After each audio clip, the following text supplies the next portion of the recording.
Papunta sa isang panayam para sa trabaho, nakakita ang isang janitera ng isang matandang babaeng natumba sa gitna ng kalsada. Nagpasya siyang tumulong kahit alam niyang maaari siyang mahuli sa kanyang lakad. Nawala sa kanya ang pagkakataon sa trabaho ng dahil sa ilang minuto. Ngunit natuklasan niyang nailigtas niya pala ang ina ng may-ari ng kumpanya. At doon nagbago ang lahat. Kung ang kwentong ito ay naging kawili-wili para sa iyo, huwag kalimutang mag-subscribe sa aming channel at sabihin sa amin kung mula sa ang lungsod mo kami pinapanood. Ipagpatuloy natin, tumunog ang alarm clock ng alas 4:30 ng umaga, binabasag ang nakabibinging katahimikan ng maliit na silid sa isang looban sa gilid ng Quezon City. Dahan-dahang idinilat ni Lisa ang kanyang mga mata, sanay na sa oras na tila isang parusa araw-araw. Hindi pa sumisilip ang liwanag sa mga siwang ng bintanang may sira at ang lamig ng madaling araw sa Maynila ay tumatagos sa manipis na dingding ng barong-barong kung saan siya nakatira kasama ang kanyang 7 taong gulang na anak, ang maliit na si Maya. Tumayo siya ng tahimik, nag-iingat na huwag magising ang bata na mahimbing na natutulog sa kutsyon sa tabi niya. Pinagmasdan niya sandali ang malaanghel na mukha ng anak, ang kulot na buhok na nakakalat sa luma at manipis na unan, ang banayad at regular na paghinga ng isang batang nangangarap ng mas magandang mundo. Ang imaheng iyon ang kanyang lakas. Lahat ng ginagawa ni Lisa, bawat sakripisyo, bawat pangungutyang nilulunok, bawat madaling araw na ninanakaw sa kanyang tulog ay para kay Maya. Upang balang araw, magkaroon ang bata ng bagay na hindi kailanman nagkaroon siya ang pagkakataong pumili. Pumunta siya sa maliit na banyo, naghilamos ng mukha gamit ang malamig na tubig na mahinang lumalabas sa kinalawang na gripo, sinuklay ang kanyang mahaba at maitim na buhok at itinali ito sa isang simpleng pusod. Tumingin siya sa basag na salamin na nagpapangiwi sa kanyang refleksyon at sinubukang humanap doon ng anumang senyales ng pag-asa. Sa edad na 32, dala ni Liza sa kanyang mukha ang mga marka ng isang buhay na hindi kailanman naging mapagbigay. Maagang kulubot sa paligid ng kanyang mga matang kulay kape, balat na tuyot dahil sa araw at mga kemikal sa paglilinis, mga kamay na magaspang at may mga maliliit na sugat at kalyo na nagsasalaysay ng kwento ng walang humpay na pagtatrabaho. Isinuot niya ang kanyang asul na uniforme ng janitera, ang parehong uniforme na 3 taon na niyang ginagamit sa isang kumpanya ng cleaning services. Kupas na ang tela sa ilang bahagi, ngunit malinis ito at maayos na naplantsa. Pinahahalagahan ni Liza ang gayong mga bagay. Kahit halos wala siyang pag-aari, pinapanatili niya ang kanyang dignidad sa pamamagitan ng maliliit na detalye. Isinuot niya ang kanyang lumang puting sapatos, kinuha ang bag na gawa sa tinapayang tela at lumabas sa pintong kahoy na tumititigig saka ito maingat na nilock. Tulog pa ang lansangan nang magsimula siyang maglakad patungo sa sakayan ng bus. May ilang asong gala na naghahalukay ng basura sa tabi ng daan. Ang mga ilaw sa poste ay paputol-putol ang liwanag at ang amoy ng kanal na humahalo sa samyo ng kape mula sa isang bintana ang nagsisilbing pabango ng komunidad na iyon na tila nakalimutan na ng mapa ng lungsod. Kabisado ni Liza ang bawat eskinita, bawat lubak sa aspalto, bawat mapanganib na kanto. Iyon ang kanyang mundo, ang kanyang invisible na bilangguan, ang lugar na ilang taon na niyang sinusubukang takasan ngunit hindi magawa-gawa. Dumating ang bus na punong-puno, gaya ng dati. Nakipagsiksikan siya sa pagitan ng mga pagod na katawan na amoy murang sabon at lumang pawis. Kumapit siya sa bakal na hawakan sa buong biyahe na tumagal ng 1 oras at 40 minuto hanggang sa makarating sa mayamang distrito kung saan siya nagtatrabaho. Pinagmasdan niya sa bintana ang unti-unting pagbabago ng lungsod. Ang mga barong-barong ay napalitan ng mga matatayog na gusali. Ang mga lubak-lubak na daan ay naging malalawak na kalsada. Ang dilim ay napalitan ng mga nagniningning na tindahan.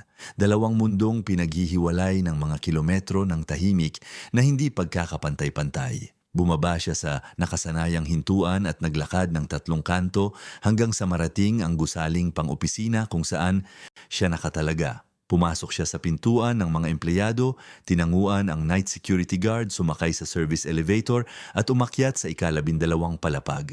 Doon magsisimula ang isa na namang araw ng invisible na trabaho, paglilinis ng mga banyo, pagtatapon ng basura, pagpupunas ng alikabok sa mga mesa at computer, pagbubura ng mga bakas ng mga taong hindi kailanman tumitingin sa kanya. Mabagal ang takbo ng oras habang si Liza ay nagkukuskos, nagwawalis at nagmop. Ngunit ang kanyang isip ay wala doon. Nakapako ito sa panayam para sa trabaho na nakatakda sa hapong iyon. Sa wakas, pagkatapos ng ilang buwang pagpapasa ng resume, nakatanggap siya ng sagot. Isang katamtamang laki ng kumpanya ang naghahanap ng staff para sa administrative sector, isang posisyon bilang assistant. Hindi ito malaking posisyon, ngunit kinakatawan nito ang isang radikal na pagbabago. Nakapirming sahod, may benepisyo at office hours. Higit sa lahat, ang pagkakataong makita bilang isang tao, hindi bilang isang disposable na manggagawa. Itinago niya ang tungkol sa interview na ito. Hindi niya sinabi kahit kanino dahil sa takot na baka mabulilyaso, nagpaalam siya na hindi papasok sa shift sa hapon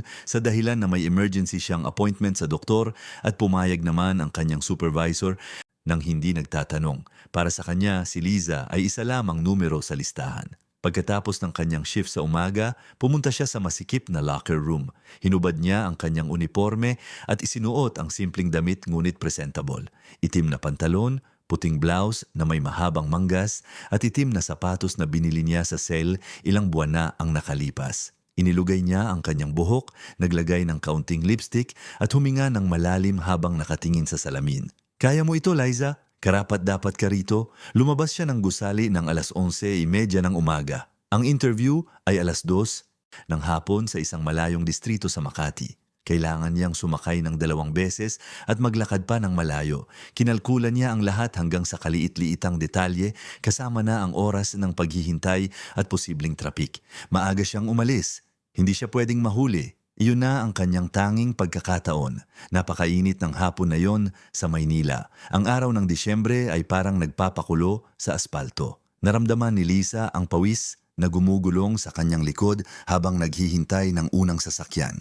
Yakap-yakap niya sa kanyang dibdib ang isang simpleng folder na naglalaman ng kanyang mga dokumento, mga sertipiko ng mga libreng online course na kinuha niya sa gabi at mga liham ng rekomendasyon mula sa mga dating pinagtrabahuhan. Dumating ang bus, sumakay siya, binilang ang barya para sa pamasahe at umupo malapit sa bintana. Habang umuusad ang sasakyan sa gitna ng matinding traffic, ininsayo niya sa isip ang kanyang mga sagot sa mga posibleng itanong sa interview. Ano ang iyong mga kalakasan?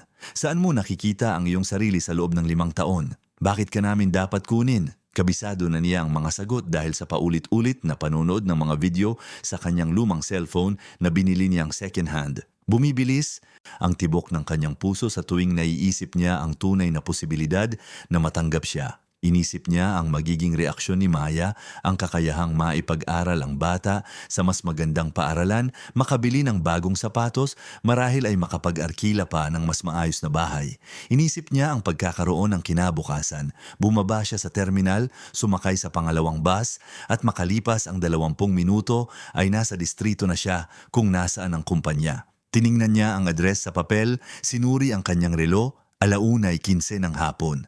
Nasa tamang oras siya, marami pa siyang oras, naglakad siya sa mataong kalsada. Pinagmasdan ang mga taong labas-masok sa mga establishmento, mga babaeng maayos ang pananamit na may dalang mga shopping bag, mga lalaking naka-Amerikana na may kausap sa cellphone. Ang mundong iyon ay tila napakalayo sa kanya, ngunit napakalapit na niya ngayon. Ilang hakbang na lamang ang naghihiwalay kay Liza sa pagbabagong ilang taon na niyang hinahabol. Malawak ang kalsada, may mga puno sa gitna, pula pa ang ilaw para sa mga naglalakad nang makarating siya sa kanto. Matiyaga siyang naghintay. Tumingin siya sa kabilang panig ng kalsada, nakita niya ang gusali kung saan gaganapin ang interview.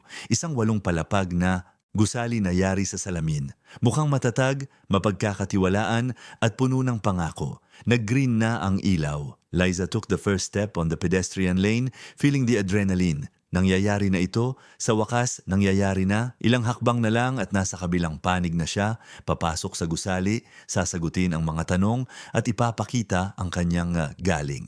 Ngunit doon ay may isang hindi inaasahang pangyayari ang biglang pumutol sa sandaling iyon. Sa kanyang kanan, isang matandang babae ang biglang natisod ng malakas sa gitna ng tawiran. Ang payat na katawan nito ay bumagsak sa mainit na aspalto na lumikha ng isang mahinang tunog na naging dahilan upang mapalingon agad si Liza. Ang babae ay nakaluhod, sinusubukang itukod ang kanyang nanginginig na mga kamay, ngunit hindi makatayo. Ang kanyang floral na damit ay nadumihan ng alikabok, ang isa niyang tsinelas ay natanggal sa paa, at ang kanyang ubaning buhok ay nakalaylay sa kanyang pawisan at takot na mukha. Huminto agad si Lisa. Tumingin siya sa paligid. Dos-dosenang tao ang patuloy na tumatawid sa kalsada, iniiwasan ang matandang nakahandusay na tila ba isa lamang itong abala sa daan.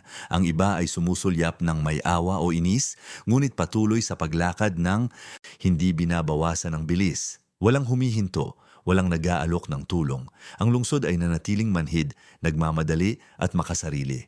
Nagsimula ng kumurap ang ilaw, senyales na magre-red na ito. Ang mga sasakyan ay bumubusina na sa inis, naghihintay na makaabante. Ang matanda ay pilit na sumusubok tumayo, ngunit hindi sumusunod ang kanyang katawan, nanginginig ang kanyang mga binti at nawawalan siya ng balanse sa bawat bigong pagtatangka. Naramdaman ni Liza ang bigat ng oras sa kanyang pulso.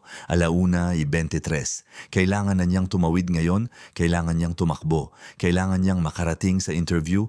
Ang buong buhay niya ay nakasalalay sa sandaling iyon. Lahat ng pagod, lahat ng pagdurusa, lahat ng mga madaling araw na gising siya, lahat ay nakatuon sa hapong ito. Hindi siya pwedeng mabigo, hindi siya pwedeng mahuli, hindi niya pwedeng hayaang mawala ang pagkakataong ito. Ngunit ang kanyang mga paa ay hindi humakbang pasulong. Humakbang sila patagilid sa isang iglap ng hindi nag-iisip, ng hindi nagkakalkula, kundi nararamdaman lamang. Lumapit si Liza sa matandang nakahandusay at lumuhod sa tabi nito sa mainit na aspalto ng kalsada. Hinawakan niya ang braso nito ng may pag-iingat, nararamdaman ang manipis at kulubot na balat, ang mga marupok na buto sa ilalim ng kanyang mga daliri. Tumingin sa kanya ang matanda gamit ang kanyang malabong asul na mga mata, takot ngunit nagpapasalamat. Sinubukan nitong magsalita ngunit ang mga salita ay gulo-gulo at nakakalito. Napagtanto ni Liza na ang matanda ay napakahina, lito at marahil ay sumasama ang pakiramdam. Hindi lang ito simpleng pagkatisod, may mas seryoso pang nangyayari. Nag-red na ang ilaw. Ang mga sasakyan ay umabante habang bumubusina. Si Liza at ang matanda ay nasa gitna na ngayon ng kalsada sa maliit na island sa gitna. May ilang taong sumulyap, ngunit walang huminto para tumulong. Ang kalungkutan ng dalawang katawan doon na napapalibutan ng daan-daang nagmamadaling tao ay nakakatakot. Anak ko, bulong ng matanda sa mahinang boses. Patawad, hindi ko kaya, nahihilo ako, hindi pa ako kumakain mula kagabi. Parang nahimatay ako sandali, pakiusap, patawarin mo ako sa pag-abala sa iyo. Naramdaman ni Liza ang kirot sa kanyang puso. Ang babaeng ito ay humihingi ng paumanhin dahil kailangan niya ng tulong. Tila ba ang pag-iral niya ay isang abala? Hindi po kayo nakakaabala, Lola? Sagot ni Liza ng may paninindigan habang mas hinahawakan ng mahigpit ang braso nito. Tutulungan ko po kayo, wag po kayong mag-alala. Lalabas tayo rito at aalagaan ko. Kayo, magtiwala po kayo sa akin. Sa sandaling iyon, alam ni Liza ang eksaktong ginagawa niya. Alam niya ang presyong babayaran niya. Alam niya na ang bawat segundo doon ay parang pako sa kabaong ng kanyang pagkakataon sa trabaho. Ngunit hindi niya kayang gawin ang iba pa. Hindi ito isang bayaning desisyon o kalkulado. Sadyang imposible para sa kanya na baliwalain ang kahinaang iyon sa harap niya. Imposibleng maging katulad ng iba na dumaan lang. Hindi ito pinahihintulutan ng kanyang pagkatao. Tinulungan niya ang matanda na tumayo ng dahan-dahan, pasa ng halos buong bigat ng marupok na katawan nito. Naghintay siyang mag-green ulit ang ilaw at tumawid kasama ito hanggang sa bangketa, naghahanap ng lugar kung saan sila pwedeng maupo. Nakakita siya ng isang bench sa parke ilang metro ang layo, sa ilalim ng kulang na lilim ng isang puno. Inakay niya ang matanda doon, tinulungang maupo at tumayo sa harap nito upang harangan ang araw gamit ang sarili niyang katawan. Binuksan niya ang kanyang bag, kinuha ang bote ng tubig na dala niya at inialay sa matanda na uminom ng paunti-unti habang nanginginig. Pinunasan ni Liza ang pawis sa mukha nito gamit ang tissue, maingat na inayos ang buhok nito at nagsalita sa kalmadong tono upang pakalmahin ang mabilis na paghinga nito. Ano po ang pangalan niyo, Lola? Belen, sagot ng matanda nang may panginginig sa boses. Lola Belen, nakatira ako malapit dito. Pero lumabas ako para asikasuhin ang ilang bagay at sa tingin ko ay tinamaan ako ng init. Matagal na akong hindi kumakain ng maayos, wala akong gana. Sabi ng anak ko, kailangan ko raw mag-ingat pero matigas ang ulo ko at ngayon tignan mo ang nangyari, nakakahiya. Wala pong dapat ikahiya, Lola Belen. Masama lang ang pakiramdam nyo at kailangan nyo ng tulong. Tama lang na hinayaan nyo akong tumulong. Ngayon, huminga po kayo ng malalim. Kumalma lang po kayo. Mayroon po ba akong pwedeng tawagan? May numero ako ng anak ko pero siguro ay nagtatrabaho siya. Ayokong makaabala. Hindi po kayo makakaabala sa kahit sino. Ibigay nyo po sa akin ang numero niya at tatawagan ko. Idinikta ni Lola Belen ang numero ng may paghihirap. Sinusubukang alalahanin ang bawat numero. Kinuha ni Liza ang kanyang lumang cellphone, ngunit bago tumawag tiningnan niya ang oras sa screen. 1:42 ng hapon. Kumulo ang kanyang sikmura. Ang interview ay 2:00.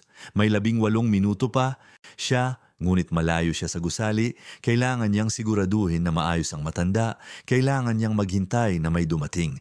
Ang desisyon ay nagawa na. Wala nang balikan. Tinawagan ni Liza ang numero. Nagring ito ng 3 beses bago may sumagot. Hello? Ang boses sa kabilang linya ay boses ng isang lalaki, malalim, tila nagmamadali at abala. Hello po, magandang hapon.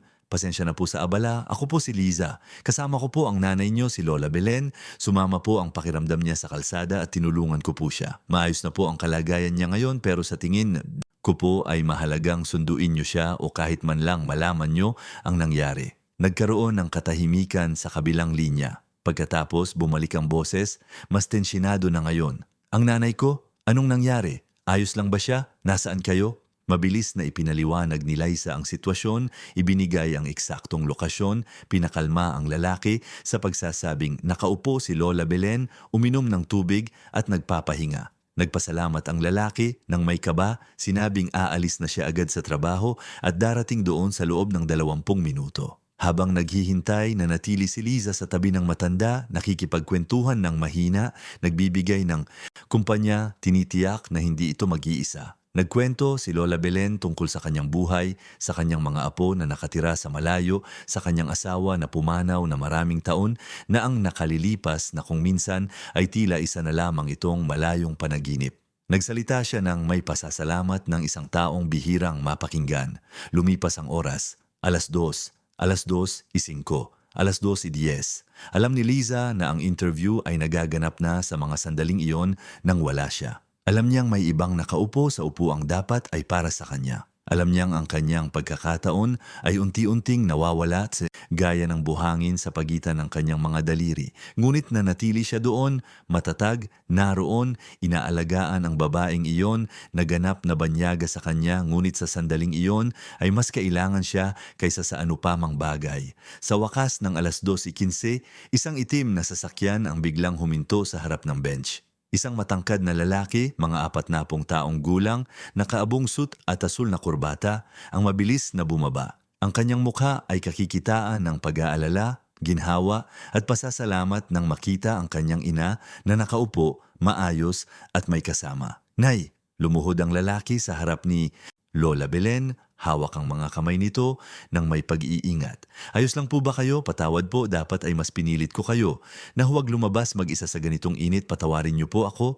Ngumiti ng mahina si Lola Belen, hinawakan ang mukha ng anak ng may pagmamahal. Ayos na ako ngayon, Ramon. Salamat sa dalagang ito na naging anghel sa buhay ko ngayong araw. Lahat sila ay dumaan lang sa akin, anak, natumba ako sa gitna ng kalsada at binaliwala ako ng mga tao na tila ba invisible ako. Pero siya, huminto siya. Inalagaan niya ako nang wala ng ibang gustong tumulong. Tumayo si Ramon at humarap kay Liza. Ang kanyang mga mata ay madilim, matalas, pagod, ngunit buhay na buhay. Tiningnan niya si Liza na tila sinusubukang unawain kung sino ang babaeng ito na gumawa ng bagay na tinanggihan ng daan-daang ibang tao. Hindi ko alam kung paano ka pasasalamatan, sabi niya sa boses na tila naiiyak. Iniligtas mo ang nanay ko. Literal na iniligtas mo siya. Kung nanatili siyang mag-isa doon, nahimatay sa ilalim ng araw, baka mas malala pa ang nangyari. Paano kita mababayaran? Sabihin mo ang pangalan mo, pakiusap. Liza po, simpleng sagot niya. At hindi nyo na po kailangang magbayad ng kahit ano. Ginawa ko lang po ang dapat gawin ng kahit sino. Kailangan po ng nanay nyo ng tulong.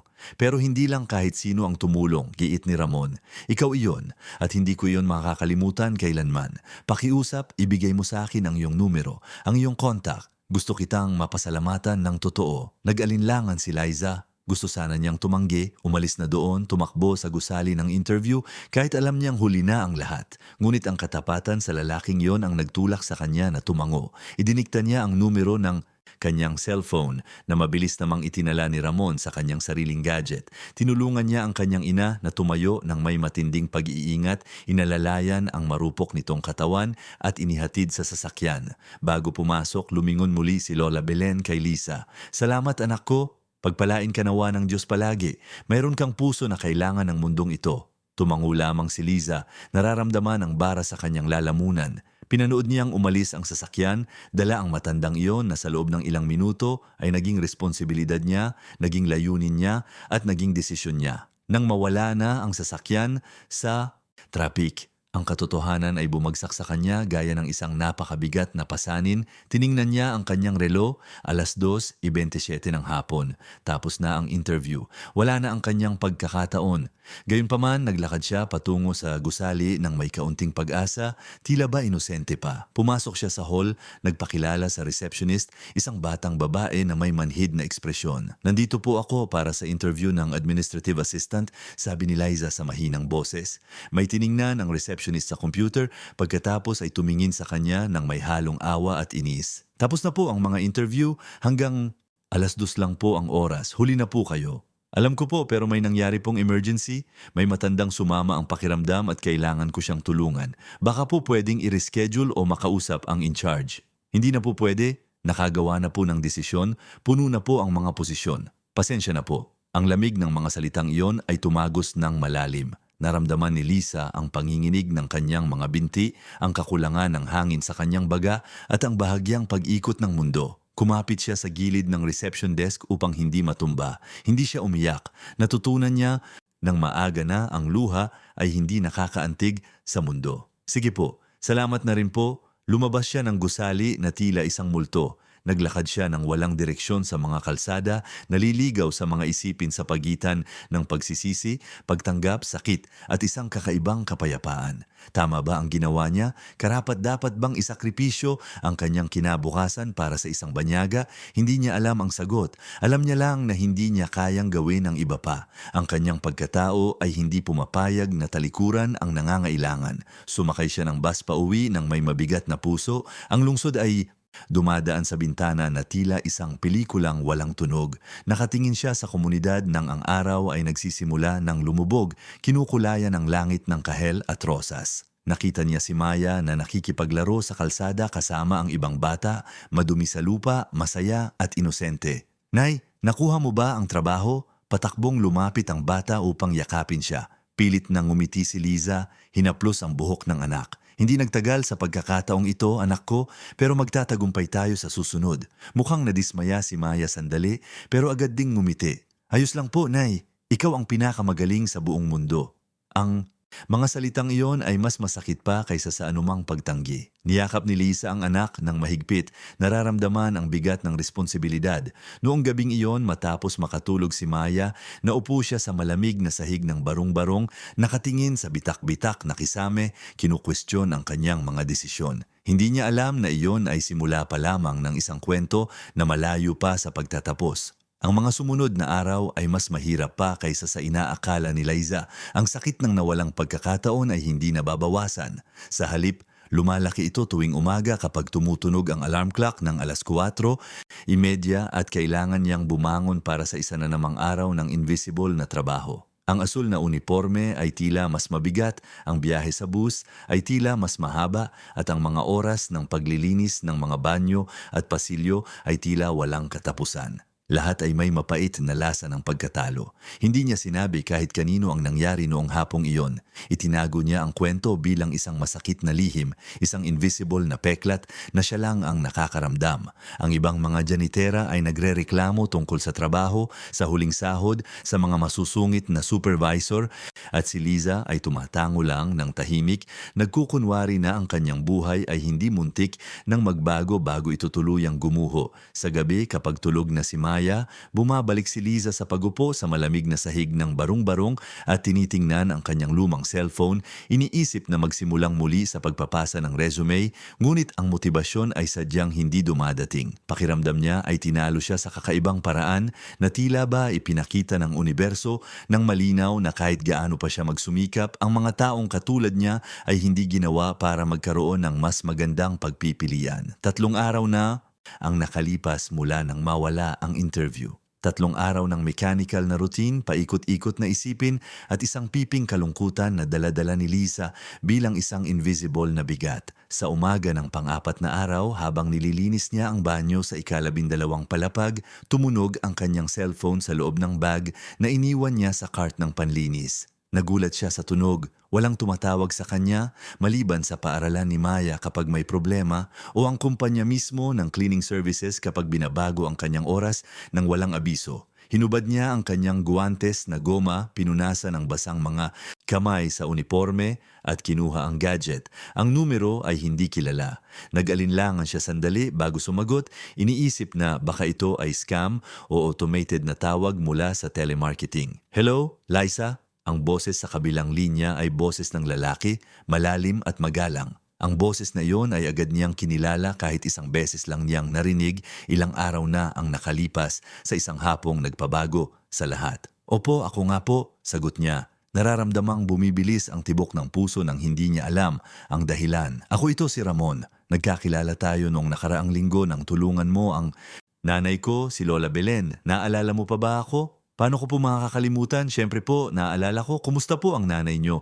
Maayos na po ba ang pakiramdam niya?"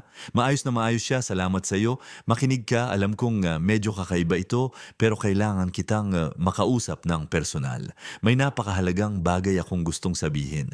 Pwede mo ba akong makuha mamaya pagkatapos ng trabaho mo?" Nanatiling tahimik si Liza ng ilang segundo, sinusubukang iproseso ang hindi inaasahang hiling na iyon. Isang bahagi niya ang nagdududa, walang tumatawag sa mga taong katulad niya para sa mahahalagang alok. Ngunit mayroon sa katapatan ng boses na iyon ang nagtulak sa kanya na maniwala na hindi ito biro o scam. "Sige po, matatapos ako ng 3:00 ng hapon. Saan po tayo magkikita?" Iminungkahi ni Ramon ang isang coffee shop sa sentro ng Makati. Isang lugar na hindi pa kailanman napapasukan ni Liza, ngunit madalas niyang nadadaanan. Nagkasundo sila sa oras. Nagpasalamat si Ramon at ibinaba ang tawag. Nanatiling nakatayo si Liza sa pasilyo ng gusali, hawak ang cellphone, sinusubukang intindihin ang kapapasok lang na pangyayari. Isang kakaibang pakiramdam ang humalo sa takot at pag-asa na tila ba may malapit ng magbago, ngunit hindi niya alam kung ito ay para sa ikabubuti o ikasasama. Ang natitirang bahagi ng araw ay dumaan na tila naka-slow motion. Nilinis ni Liza ang mga palapag habang ang isip ay malayo, ininsayo sa isip ang sasabihin sa pagkikita, iniisip kung ano ang maaaring gusto ni Ramon. Marahil ay gusto lang nitong magpasalamat ng personal sa mas formal na paraan. Marahil ay mag-aalok ng pera bilang pabuya na magalang naman niyang tatanggihan dahil hindi niya ginawa iyon para sa interes. O marahil ay isang bagay na ganap na kakaiba na hindi maabot ng kanyang imahinasyon. Eksaktong 3:00, pinalitan niya ang kanyang uniforme ng simpleng damit, inayos ang buhok, naglagay ng bahagyang lipstick at lumabas ng gusali ng may mabilis na tibok ng puso. Sumakay siya ng tren hanggang sa sentro, naglakad sa mataong kalsada hanggang sa mahanap ang coffee shop na sinabi ni Ramon. Isa itong maliit ngunit eleganteng lugar, may mga mesang kahoy, komportabling mga upuan, amoy ng bagong giling na kape at malambot na ilaw na lumilikha ng komportabling kapaligiran. Nakaramdam si Liza ng pagkailang pagkapasok pa lang niya. Nakita niya si Ramon na nakaupo sa isang mesa sa dulo, malapit sa bintana. Nakasuot ito ng asul na polo na walang kurbata, may tuwid na tindig, puno ng kumpiyansa, ngunit ang mukha ay kakikitaan ng magaan na ekspresyon na nagpapawala sa anumang takot na maaaring idulot ng kanyang presensya. Nang makita si Liza, agad itong tumayo at kumaway, ngumingiti ng tapat. "Liza, buti naman at nakarating ka. Maupo ka, pakiusap. Gusto mo bang umorder ng kahit ano? Kape, juice, o isang pirasong cake? Huwag kang mahiya. Umorder lang siya ng kape, itim, simple, ang pinakamura sa menu." Nagpumilit si Ramon na umorder din siya ng makakain, ngunit magalang na tumanggi si Liza, nararamdamang nahihiya sa labis na kabutihan nito. Nang dumating ang kape, hinawakan niya ang tasa gamit ang dalawang kamay, naghihintay na magsimula itong magsalita. Huminga ng malalim si Ramon na tila ba inaayos ang kanyang mga isipan bago magsimula. Tumingin siya ng diretso kay Liza gamit ang kanyang madilim at matalas na mga mata at nagsimulang magsalita ng may seryosong tono na nagpagulat sa kanya. Liza, tinawag kita rito dahil kailangan kong sabihin sa iyo ang isang bagay. Mula noong araw na yon, hindi tumitigil ang nanay ko sa pagkukwento tungkol sa iyo. Ikinukwento niya ito sa lahat ng makita niya, inuulit ang kwento ng dos-dosenang beses. At naiiyak kapag naaalala ang sandali na huminto ka para tumulong habang ang lahat ay dumadaan lang. Para sa kanya, isa kang anghel. At alam mo ba, sang-ayon ako doon. Napayuko si Liza, nahihiya. Ginawa ko lang po ang dapat gawin ng kahit sinong disenteng tao, pero hindi lang kahit sino ang gumawa nito, giit ni Ramon ng may paninindigan. 12-dosena, marahil ay daan-daang tao ang dumaan sa kanya nang hindi humihinto. Ikaw lang ang tanging huminto. At ang pinakakamangha-mangha ay ikinuwento sa akin ng nanay ko na halatang nagmamadali ka na tila may pupuntahan kang mahalaga. Totoo ba?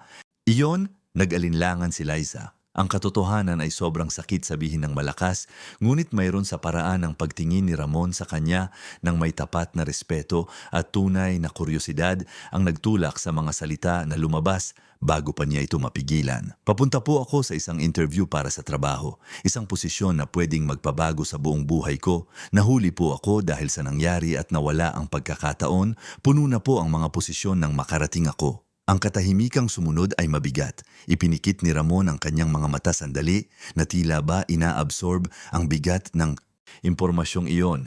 Nang idilat niya muli ang mga ito, may kakaiba na sa kanyang tingin. Isang halo ng paghanga, lungkot at determinasyon.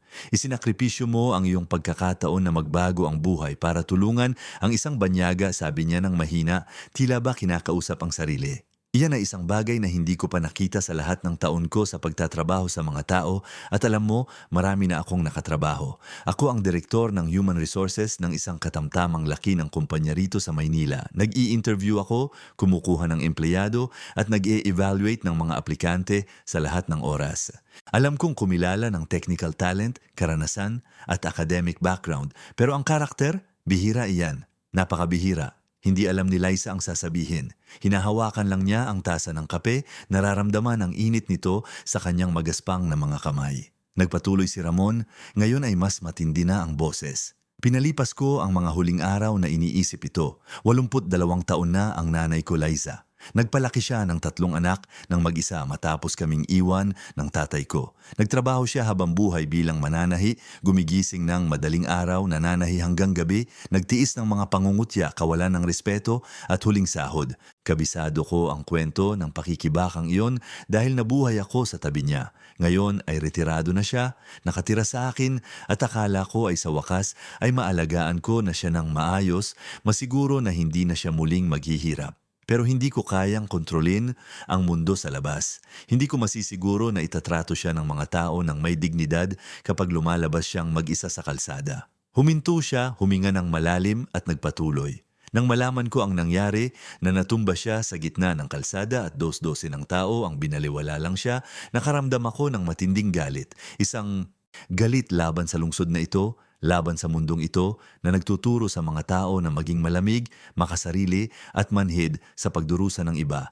Pero kasabay nito, binigyan mo ako ng pag-asa. Dahil umiiral ka, dahil sa gitna ng lahat ng lamig na ito, mayroon pa ring mga taong katulad mo. Naramdaman ni Liza na nangigilid ang kanyang mga luha, ngunit hindi niya hinayaang pumatak ang mga ito. Hindi siya sanay tumanggap ng papuri, hindi siya sanay na makita sa ganoong paraan. Yumuko si Ramon pasulong, nakatukod ang mga braso sa mesa, nakatingin ng diretso sa kanya. Gusto kong mag-alok ng isang bagay. Gusto kitang alukin ng trabaho sa aking kumpanya. Huminto ang puso ni Liza ng isang segundo. Hindi niya maaaring narinig iyon ng tama. Kumurap siya ng ilang beses, sinusubukang iproseso ang mga salitang tila imposibleng maging totoo. Po? Ang tangi niyang naitanong sa nanginginig na boses, isang trabaho, ulit ni Ramon ng may kalinawan. Isang posisyon sa administrative sector, may benepisyo, regular na sahod, kumpletong benefits at office hours. Magsisimula ka bilang assistant pero magkakaroon ka ng training, posibilidad na lumago at tunay na career plan. Hindi ito kawanggawa, Liza. Hindi ko ito inaalok dahil sa awa. Inaalok ko ito dahil naniniwala ako na ang mga taong may karakter na gaya ng sa iyo ay ang eksaktong uri ng profesional na dapat ay mayroon ang bawat kumpanya. Hindi na napigilan ni Liza ang mga luhang nagsimulang gumulong sa kanyang mukha. Itinakip niya ang kanyang mga kamay sa mukha, sinusubukang itago ito, ngunit imposible. Totoo ba ito? O isa lang itong malupit na panaginip na magpapagising sa kanya sa malamig na sahig ng barong-barong, pabalik sa malupit at walang awang katotohanan? Nagabot si Ramon ng tissue sa mesa, matiyagang naghintay habang kumakalma siya. Nang sa wakas ay nakapagsalita na si Lisa, ang kanyang boses ay tila nababasag. Hindi ko po alam ang sasabihin, hindi ko po alam kung karapat-dapat ako rito, wala po akong diploma sa kolehiyo, wala po akong karanasan sa opisina, hindi ko po alam kung kaya ko. Matututunan mo rin yan, sabi ni Ramon ng may paninindigan. Danda-ang tao na ang na-interview ko, Lisa. Mga taong may kahangahangang diploma, perpektong resume at kabisadong mga sagot.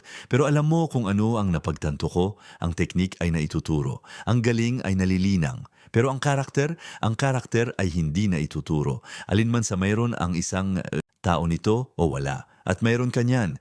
Naging malinaw yan noong hapong pinili mong tulungan ng nanay ko kahit alam mo ang presyong babayaran mo. Pinunasan ni Lisa ang kanyang mga luha gamit ang tissue, huminga ng malalim habang sinusubukang kumalma. Hindi pa rin siya makapaniwala ng lubos, ngunit mayroon sa loob niya ang nagsimulang magising. Isang kislap ng pag-asa na akala niya ay tuluyan ng namatay. Kailan po ako pwedeng magsimula? Tanong niya. Ang kanyang boses ay nanginginig pa rin ngunit ngayon ay puno na ng determinasyon na hindi niya naramdaman ng ilang araw. Sa susunod na Lunes, kung tatanggapin mo, ibibigay ko sa iyo ang lahat ng detalye, ang address ng kumpanya, ang oras at lahat ng kailangan mong malaman. At makinig ka, may isa pa. Kinuha ni Ramon ang isang puting sobre mula sa loob ng kanyang polo at inilapag ito sa mesa. Nagpumilit ang nanay ko na ibigay ko ito sa iyo. Ilang damit pang opisina ito na binili niya para sa iyo dahil sabi niya ang isang masipag na babaeng katulad mo ay karapat-dapat magsimula sa bagong trabaho ng may maayos na damit. Huwag kang tumanggi, pakiusap, para sa kanya napakahalaga nito. Tiningnan ni Liza ang sobre na tila ba ito ang pinakamahalagang bagay sa mundo. Kinuha niya ito gamit ang nanginginig na mga kamay, nararamdaman ang gaan ng papel, ngunit ang napakabigat na kahulugan sa likod ng kilos na iyon. May nag-isip sa kanya, may nagmalasakit. Pagkatapos ng habambuhay na pagiging invisible, sa wakas ay nakikita na siya. Hindi ko po alam kung paano kayo pasasalamatan, sabi niya sa boses na tila naiiyak.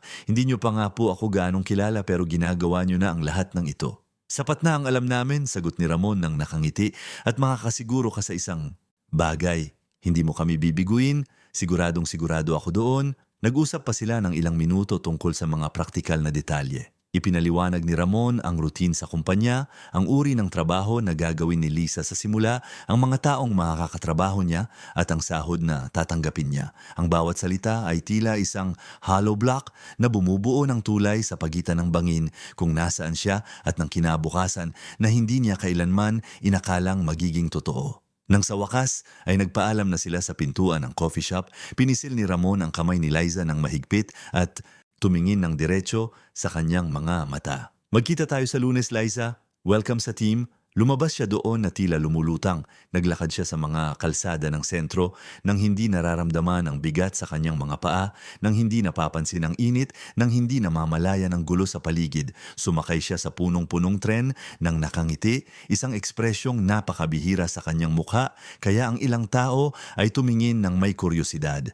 Nakatingin siya sa komunidad nang ang araw ay nagsisimula na ring lumubog, kinukulayan ang langit ng mga kulay kahel na hindi kailanman naging ganoon kaganda para sa kanya. Si Maya ay nagdodrawing habang nakaupo sa baitang ng pinto nang makita niyang dumating ang kanyang ina. Tumayo ito ng patakbo at niyakap ang kanyang mga binti ng mahigpit.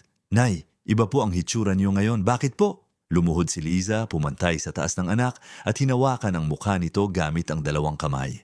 May napakagandang balita ako sa iyo, anak ko. Nakuha ng nanay mo ang bagong trabaho, isang totoong trabaho, may benepisyo at sahod buwan-buwan. Gaganda na ang buhay natin, Maya. Ipinapangako ko gaganda na ito. Hindi lubos na naintindihan ng bata ang kahulugan ng mga salitang iyon, ngunit naramdaman niya ang emosyon sa boses ng kanyang ina at ngumiti rin ito, niyakap siya ng buong lakas ng kanyang maliliit na braso. Noong gabing iyon, hindi nakatulog si Liza. Nanatili siyang gising na nakatingin sa bitak-bitak na kisame, ngunit sa pagkakataong ito ay hindi dahil sa lungkot, kundi dahil sa isang pananabik. Inisip niya ang lahat ng nangyari sa mga huling araw. Ang nawalang interview na tila katapusan na ng lahat. Ang pagtulong kay Lola Belen na tila isang walang kwentang sakripisyo. At ngayon, ang hindi inaasahang pagbaliktad ng tadhana na nagpabago sa sakit na yon tungo sa kaligtasan. Talaga bang ginagantimpalaan ng mundo ang kabutihan? O sadyang isang bihirang exception lang ito? Isang himalang hindi na mauulit? Hindi niya alam ang sagot. Alam niya lang na kailangan niyang hawakan ang pagkakataong iyon ng buong lakas, patunayan na hindi nagkamali si Ramon sa pagtitiwala sa kanya at ipakita na ang mga taong katulad niya ay karapat-dapat din sa mga pagkakataon gaya ng sinumang may diploma at kilalang apelyido. Ang linggo ay dumaan sa paghahanda ng may kaba. Nilabhan at pinaplansa ni Liza ang mga damit na binili ni Lola Belen para sa kanya. Ang mga ito ay simple, ngunit magaganda, angkop para sa isang opisina at di hamak na mas maganda kaysa sa anumang pag-aari niya. Isinuot niya ang bawat isa, tumingin sa basag na salamin, sinusubukang kilalanin ang sarili sa bagong imaheng iyon. Hindi na lang siya basta isang invisible na janitera. Siya ay isang babaeng malapit nang magkaroon ng tunay na pagkakataon na bumuo ng mas maganda. Noong Lunes, gumising siya ng mas maaga kaysa sa dati. Inayos niya ang sarili ng may matinding pag-iingat, itinali ang buhok sa isang eleganteng pusod, isinuot ang isa sa mga bagong damit, at isinuot ang sapatos na binili niya sa ukay-ukay. Nagpaalam siya kay Maya ng may matagal na halik, iniwan ang bata sa pangangalaga ng kapitbahay na laging tumutulong at lumabas ng bahay ng may tibok ng puso na tila gustong kumawala sa kanyang dibdib. Ang biyahe patungo sa kumpanya ay tila walang katapusan at kasabay nito ay tila napakabilis din. Nang sa wakas ay makarating siya sa harap ng gusali, isang komersyal na gusali na may 12 palapag at modernong disenyo sa rehiyon ng Ayala Avenue, huminto si Liza sandali upang pagmasdan ito. Narito na ang kanyang bagong buhay. Narito na ang pintong bumukas nang ang lahat ng iba pa ay tila nagsara na. Pumasok siya sa hall, nagpakilala sa reception, nakatanggap ng pansamantalang ID, at pinatungo sa ikawalong palapag. Mabagal ang pag-akyat ng elevator, bawat palapag na nadadaanan ay nagpapataas ng kanyang kaba. Nang bumukas ang mga pinto, nakita niya si Ramon na naghihintay sa kanya ng may mainit ng ngiti. On time, magandang senyales, halika ipapakilala kita sa team. Ang mga unang araw ay parang isang roller coaster ng mga emosyon.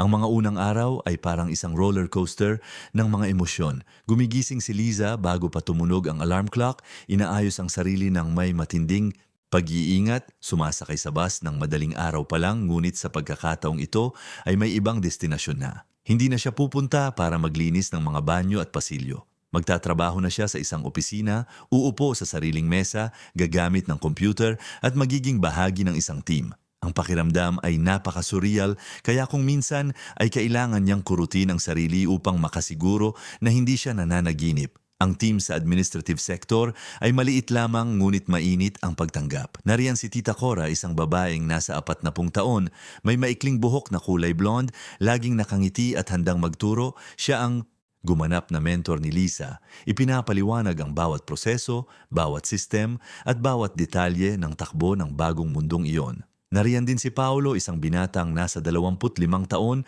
nagtapos ng business administrasyon na noong una ay tumingin kay Liza nang may kaunting pagdududa, tinatanong ang sarili kung paano ang isang taong walang diploma sa kolehiyo ay nakakuha ng posisyong iyon. Sa mga unang araw, nagkamali si Liza. Napipindot niya ang maling button sa system, mas matagal siyang natatapos sa mga simpleng gawain kaysa sa dapat at nagtatanong siya ng mga bagay na para sa iba ay halata na. Ang bawat pagkakamali ay nagpaparamdam sa kanya ng kawalan ng seguridad, ang patuloy na takot na mabigo si Ramon at mapatunayan na marahil ay nagkamali ito sa pagtitiwala sa kanya. Ngunit si Tita Cora ay matiyaga, inuulit ang mga paliwanag ng paulit-ulit, kung kinakailangan hinihikayat si Liza na huwag matakot magkamali. Maayos ang ginagawa mo, sabi ni Tita Cora ng may katapatan. Para sa isang taong hindi pa nakapagtrabaho sa opisina, mabilis kang matuto. Kailangan mo lang magtiwala sa sarili mo. Ngunit ang pagtitiwala ay mahirap buuin. Daladala ni Liza ang mga tao ng pangungutya ang pagtrato sa kanya bilang mas mababa at ang marinig na ang lugar niya ay para lamang maglinis ng dumi ng iba. Ang pagbabago sa sariling imahe ay mas mahirap kaysa sa pag-aaral gumamit ng computer. Paminsan-minsan ay sumisilip si Ramon sa sektor, laging pinananatili ang propesyonal na tindig at itinatrato si Liza ng eksaktong gaya ng pagtrato niya sa ibang empleyado. Walang paboritismo, walang labis na proteksyon. Naniwala siya kay Liza at ngayon ay inaasahan niyang patutunayan nito ang kanyang galing sa sarili nitong paraan. Pinahahalagahan ni Liza ang ganitong trato. Ayaw niyang makita bilang bata ng boss, gusto niyang makilala dahil sa sarili niyang pagsisikap. Lumipas ang isang buwan. Hindi na nagkakamali si Liza sa mga pangunahing bagay. Kabisado na niya ang mga sistem, nagagawa na niya ang kanyang mga gawain ng mas mabilis at nagsisimula na siyang makaramdam na bahagi na siya ng katotohanan iyon na dati ay tila napakalayo. Dumating ang unang sahod sa bank account na binuksan niya para dito at nang makita niya ang halagang pumasok, naupo si Liza sa kama ng barong-barong at umiyak. Hindi iyon ganoon kalaking pera para sa pamantayan ng ibang tao, ngunit para sa kanya, kinakatawan nito ang dignidad, katatagan at ang posibilidad na planuhin ang kinabukasan. Gamit ang unang sahod, binayaran niya ang mga huling bayarin, bumili ng totoong pagkain para punuin ang refrigerator na madalas ay walang laman at dinala si Maya para kumain sa isang simpleng restaurant kung saan umorder ang bata ng spaghetti at kumain ng may malapad ng ngiti. Bumili siya ng mga bagong kwaderno, makukulay na lapis at ang backpack na matagal nang gusto ng anak. Ang bawat pagbili ay tila isang paraan ng pagbawi, isang patunay na ang sakripisyo ay sulit.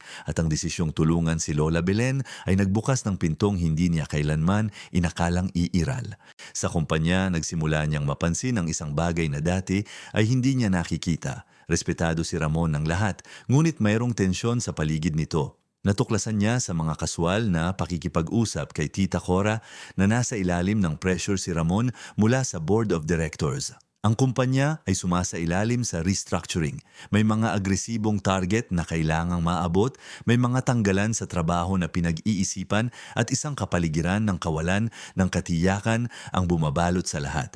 Isang araw, sa pagtatapos ng shift, inaayos ni Liza ang kanyang mesa nang mapansin niyang nasa loob pa rin si Ramon ng kanyang opisina na nakabukas ang pinto, nakatingin sa screen ng computer nang may pagod at nag-aalalang mukha. Nakaalis na ang lahat. Nag-alinlangan siya, iniisip na umalis na lang ng hindi nang aabala, ngunit may nagtulak sa kanya na lumapit sa pintuan nito. Kumatok siya ng mahina. "Pwede po bang pumasok?" Tumingala si Ramon, tila nagulat na makita siyang naroon pa. "Siyempre Liza, pasok ka, may nangyari ba?" Pumasok siya, tumayo sa harap ng mesa nito, medyo nahihiya. "Wala naman po, ayos lang. Gusto ko lang pong malaman kung ayos lang kayo. Napansin ko pong parang mas pagod kayo nitong mga nakaraang araw." Ngumiti si Ramon pero isang pagod ng ngiti, wala ang dating ningning. "Marami ka palang napapansin, ano? Maupo ka muna." Naupo si Liza sa isa sa mga upuan sa harap ng mesa, naghihintay na magsalita ito. "Dumadaan ako sa mahirap na sandali rito sa kumpanya," simula ni Ramon, hinahaplos ang kanyang buhok sa pagod. "Pinipilit kami ng board para sa mga resulta, gustong magbawas ng gastos at kinukwestiyon ang ilan sa mga desisyon ko. At isa sa mga pinaka-kinukwestyong desisyon ay ang pag-hire sa iyo." Naramdaman ni Liza ang kaba sa kanyang sikmura. "Ang pag-hire po sa akin?" "Oo. Ang ilang directors ay iniisip na kinuha kita dahil sa personal na dahilan, hindi profesional. Sinasabi nila na emosyon lang ang nagtulak sa akin, hindi diskarte sa negosyo. Pinupuwersa nila akong patunayan na tama ang naging desisyon ko." Ang katahimikang sumunod ay mabigat. Naramdaman ni Liza ang bigat ng responsibilidad sa kanyang mga balikat, hindi lang ito tungkol sa kanya. Tungkol ito sa kredibilidad ni Ramon sa pagtitiwalang ibinigay nito sa kanya. "Patutunayan ko po," sabi niya sa matatag na boses, ikinagulat ang sarili sa kanyang determinasyon. "Mas magtatrabaho po ako kaysa kanino man. Matututunan ko ang lahat ng kailangan at ipakikita ko na hindi kayo nagkamali sa pagkuha sa akin. Hindi ko po hahayaan na gamitin nila ako para saktan kayo." Tumingin sa kanya si Ramon nang may halo ng pasasalamat at paghanga. Alam kong gagawin mo yan, Liza. Hindi ako nagduda doon. Pero ayokong makaramdam ka ng sobrang pressure. Napakahusay na ng ginagawa mo. Hindi po ito pressure kundi pananagutan. Naniwala po kayo sa akin nang wala ng ibang maniniwala. Ngayon naman po ang pagkakataon ko para bumawi. Sa mga sumunod na araw, lalong pinag-igihan ni Liza ang kanyang trabaho. Mas maaga siyang dumadating, mas huli siyang umuuwi, nagboboluntaryo para sa mga dagdag na gawain at nag-aaral sa bahay gamit ang mga video sa internet para mas matuto tungkol sa administrasyon at business processes. Napansin ni Tita Cora ang pagbabago at sinubukang payuhan siya na huwag masyadong pag-uuri ng sarili. Ngunit determinado si Liza. Hindi lang ito tungkol sa pagpapanatili ng trabaho. Tungkol ito sa pagbibigay pugay sa tiwala ng isang taong nanganib ang sariling reputasyon para sa kanya. Noong panahong iyon ay nakilala niya si Victoria, ang commercial manager ng kumpanya. Si Victoria ay isang babaeng nasa 38 taon, matangkad, laging perpekto ang suot na branded na damit, tuwid at maayos ang buhok at perpekto ang makeup. Mayroon siyang tindig ng pagiging superior na ikinaiinis ng maraming empleyado ngunit hindi maikakailang mahusay siya sa kanyang trabaho. Dumating siya sa kumpanya ilang buwan bago si Lisa at mabilis na nakuha ang tiwala ng board dahil sa kahangahangang resulta sa sales. Si Victoria at Ramon ay may tensyong propesyonal. Kinukwestiyon ni Victoria ang marami sa mga desisyon ni Ramon, lalo na ang mga may kinalaman sa human resources na nangangatwiran na kailangan ng kumpanya ng mas agresibong diskarte sa negosyo at mas kaunting malasakit sa mga isyong pantao. Nang malaman niya ang tungkol sa pagkuha kay Lisa at ang kwento sa likod nito, hindi itinago ni Victoria ang kanyang hindi pagsang-ayon. Isang araw, gumagawa si Lisa ng kape sa pantry nang pumasok si Victoria. Agad na naging malamig ang kapaligiran. Tiningnan ng manager si Liza mula ulo hanggang paa nang may ekspresyong halo ng pandidiri at kuryosidad. Ikaw pala ang tanyag na Liza, ano? Ang kinuha ni Ramon dahil tinulungan mo ang nanay niya sa kalsada? Huminga ng malalim si Liza, pinanatili ang kalmado. Ako nga po si Liza, administrative assistant. Ngumiti si Victoria pero isang malamig at kalkuladong ngiti. Interesante, ngayon lang ako nakakita ng kumpanyang kukuha ng tao dahil sa mabuting puso. Kadalasan ay kumukuha kami dahil sa galing, pinag-aralan at karanasan. Pero bawat isa ay may kanya-kanyang paraan, hindi ba? Ang pangungusap ay isang patama na nagkukunwaring kaswal na obserbasyon. Naramdaman ni Liza ang galit pero nagtimpi siya. Hindi niya bibigyan si Victoria ng kasiyahang makita siyang mawalan ng kontrol. Nandito po ako para patunayan ang galing ko araw-araw, sagot niya sa matatag na boses. At hanggang ngayon sa tingin ko naman ay nagagawa ko yon. Uminom si Victoria ng kape, patuloy na nakatingin kay Lisa nang may mapagmataas na ekspresyon. Tignan natin kung hanggang kailan nagbabago na ang mga bagay dito. Kailangan ng kumpanya ng resulta, hindi ng social projects. Lumabas siya ng pantry at iniwan si Liza na mag-isa. Nanginginig ang mga kamay sa pinigilang galit. Ang pagkikitang iyon ay naglinaw na may mga puwersang kumikilos laban sa kanya, mga taong gustong makita siyang mabigo upang patunayan ang kanilang punto. Noong gabing iyon, kinausap ni Liza si Tita Cora tungkol sa nangyari, napabuntong hininga ang kasamahan, maingat na pinili ang mga salita. Mahirap talagang kasama si Victoria, mahusay siya, walang mga kailadon, pero sobra rin siyang ambisyosa at wala siyang pakialam kung makatapak man siya ng iba para lang umangat. Nabalitaan ko na gusto niyang makuha ang mas mataas na posisyon, baka pati ang pwesto ni Ramon. Kaya sinusubukan niyang sirain ang kredibilidad nito, naramdaman ni Liza ang kaba. At ako ang gagamitin niya para gawin yon? Naging simbolo ka na, paliwanag ni Tita Cora. Kung mapapatunayan niya na nagkamali si Ramon sa pagkuha sa iyo, hihina ang posisyon nito sa board. Corporate politics yan, Liza. Hindi ito personal laban sa iyo, pero sa kasamaang palad ay naipit ka sa labanang ito. Lumabas si Liza sa usapang iyon nang may mas malinaw na pag-unawa sa sitwasyon. Hindi lang ito tungkol sa pagpapatunay na karapat-dapat siyang naroon. Tungkol ito sa pag-survive sa isang corporate battlefield kung saan ang mga tao ay naglalaro sa buhay ng iba na tila ba mga piyesa sa chess. Sa mga sumunod na linggo, tumindi ang tensyon sa kumpanya. Kumalat ang mga bulong-bulungan tungkol sa mga tanggalan.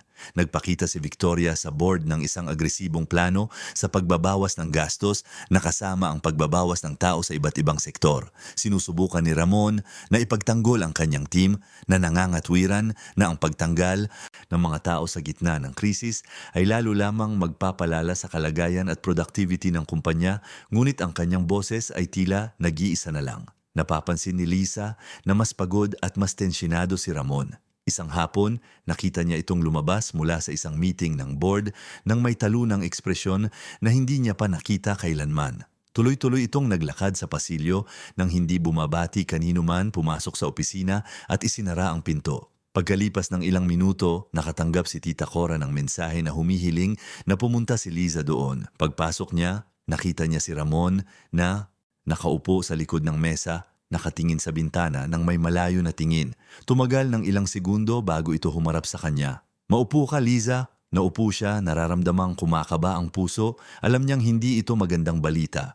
Huminga ng malalim si Ramon, tila maingat na pinipili ang mga salita. Nagdesisyon na ang board. Ipapatupad nila ang plano ni Victoria. Maraming empleyado ang tatanggalin sa mga susunod na araw. At ang pangalan mo ay nasa listahan. Naramdaman ni Liza na tila nawala ang sahig sa ilalim ng kanyang mga paa. Walang lumalabas na salita. Tumingin lang siya kay Ramon, sinusubukang iproseso ang napakasakit na impormasyong iyon. "Lumaban ako, Liza. Lumaban ako ng buong lakas para manatili ka. Nangatuwiran ako, nagpakita ng mga numero, ipinakita ang pag-unlad mo at ang iyong performance. Pero sabi nila ang trabaho mo ay kayang gawin ng ibang empleyado na hindi ito sapat na strategic para manatili sa panahon ng tanggalan.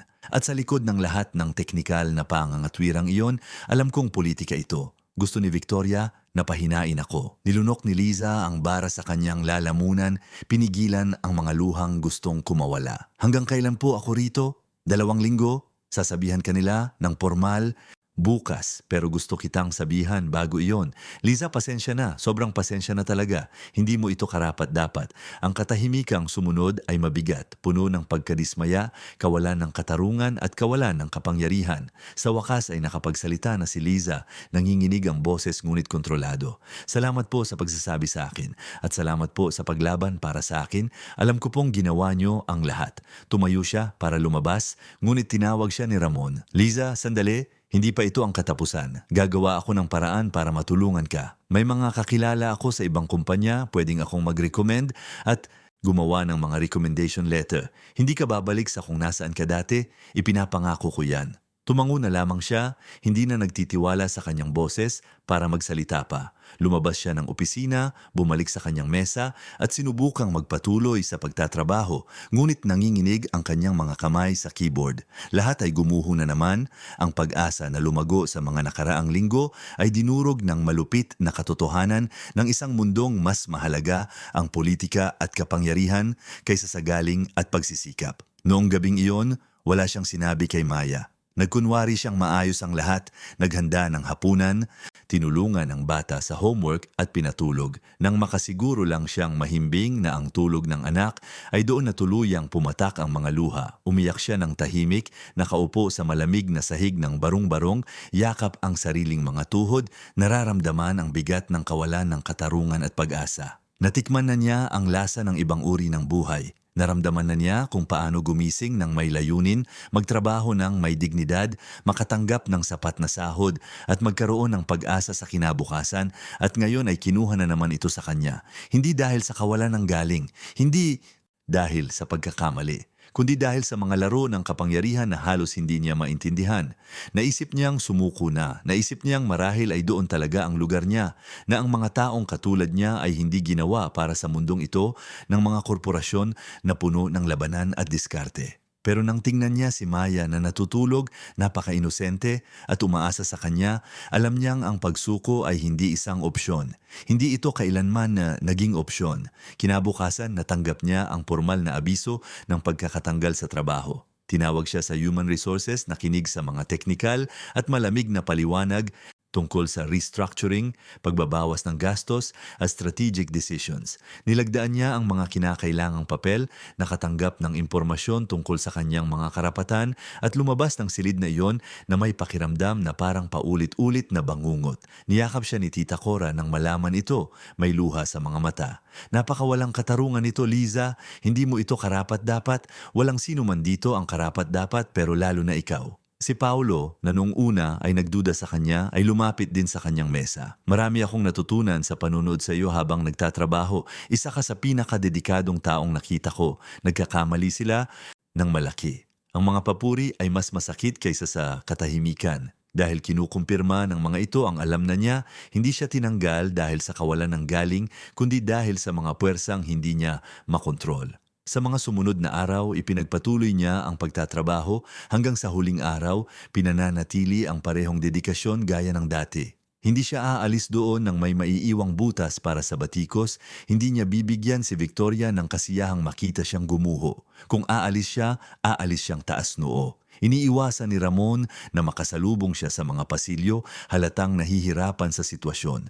Nang sa wakas ay magkita sila sa huling araw, tinawag siya nito sa opisina para sa isang pribadong usapan. Liza, patuloy akong naghahanap ng pagkakataon para sa iyo. Kinausap ko na ang ilang contacts ko, ipinadala ang resume mo sa mga taong mapagkakatiwalaan ko, hindi kita pababayaan. Nagpasalamat siya ngunit sa loob niya ay nararamdaman ang matinding pagod. Ilang beses ba siyang kailangang magsimulang muli? Ilang beses ba siyang itataas ng buhay para lang muling ihulog ng mas malakas? Paglabas niya ng gusali sa huling pagkakataon, dala ang isang kahon ng kanyang kakaunting gamit. Lumingon si Liza sa huling pagkakataon. Doon naiwan ang isang bahagi ng kanyang kwento. Isang maikli ngunit matinding panahon kung saan naniwala siyang pwedeng maging iba ang lahat.